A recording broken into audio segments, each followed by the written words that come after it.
네, 안녕하세요. 김영환입니다. 메타버스에 왜 우리 다음 세대 MZ 세대가 계속해서 빠져들고 있을까요?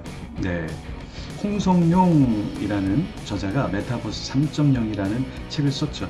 근데 여기서 이 MZ 세대가 메타버스 안으로 들어갈 수 있는 이 어떤 디딤돌 역할을 한 것이 두 가지가 있다라는 이야기를 합니다. 첫 번째가 무엇이냐면 온라인 혁명이 있었다라는 거죠. 그러니까 온라인으로 모든 것이 연결되어 있었기 때문에 사실 지금 메타버스 안으로 우리가 들어갈 수 있게 된 것이고요. 또 하나는 뭐냐면 스마트폰 혁명이다라는 거예요. 그러니까 스마트폰이 없으면 우리가 제페토 안으로 들어갈 수가 없겠죠. 라이프 로깅이라고 하는 어떤 일상에서 사람들과 같이 소셜 네트워크를 할 수 있는 것이 훨씬 더 편하게 되었고, 스마트폰이 없다면 불편했을 거예요. 그죠? 그렇기 때문에 이 두 가지가 혁명을 일으키는데 어떤 디딤돌이 되었다라는 이야기를 합니다.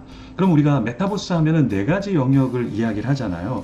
혹시 모르는 분은 아마 없겠지만 그래도 잠깐 거론하고 한번 넘어가도록 하겠습니다. 첫 번째는 거울 세계잖아요. 거울 세계는 뭡니까? 거울 세계가 무엇입니까? 거울 세계라는 건 진짜 있는 세계를 복사해서 놓은 그런 것 같은 세계라는 것이잖아요. 예를 들어서 구글의 이 지도를 보면 실제로 구글 지도가 우리가 살고 있는 이 땅이 아니지만 그것을 축소해 놓고 모형으로 만들어서 우리가 이것을 사용하고 있죠. 이것이 무엇입니까? 네, 거울 세계라는 거예요. 그렇죠? 이 안에서 땅도 판매를 할 수 있고, 또 이 거울 세계 안에서 어떤 나라가 있는가, 어떤 지역이 어떻게 구성되어 있는가도 사실은 볼 수 있는 것이죠.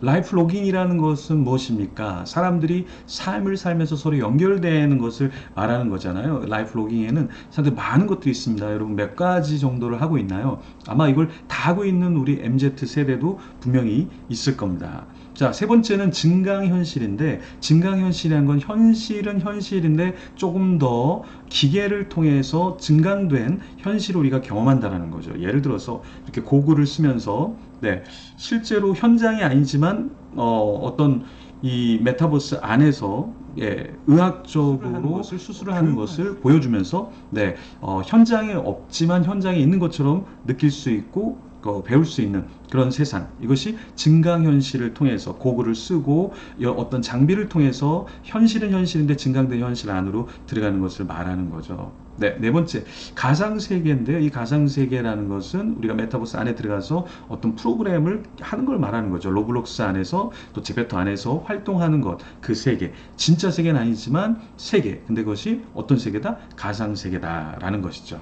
자, 이 가상세계의 대표적인 것이 무엇입니까? 로블록스죠. 여기 안에 정말 많은 사람들이 들어가져 있어요. 2021년에 4,730만 명이 이 로블록스를 사용한다고 해요. 이 로블록스를 사용한다는 건 뭐예요? 거기 안에서 사람들이 함께 즐기기도 하고 대화도 하고 그 안에서 돈도 벌고 있다라는 것이죠. 그래서 왜 메타버스 안으로 사람들이 들어가는가 했을 때 크게 두 가지로 우리가 살펴볼 수 있는데, 첫 번째는 뭐냐면 재미와 소통을 그 안에서 할 수 있다라는 거예요. 만약에 이 메타버스가 재미가 없다, 굉장히 소통이 안 된다, 그러면 누가 그 안으로 자꾸 들어가겠어요. 그죠? 그런데 이 안에는 재미와 소통을 할 수 있다. 김상균, 박기현 이 공조로 쓴 이 스쿨 메타버스 책에 어떤 내용이 있냐면, 왜 다음 세대들이 더 많이 메타버스 안으로 들어가냐, 줌이라든가 어떤 다른 것들은 피로감이 있다라는 거예요. 근데 이런 게더타운 같은 자기가 보이지 않고 아바타를 통해서 사람들하고 이야기도 나누고, 또 아바타를 통해서 자기가 어디를 가는 것처럼 참석하는 것처럼 느낄 때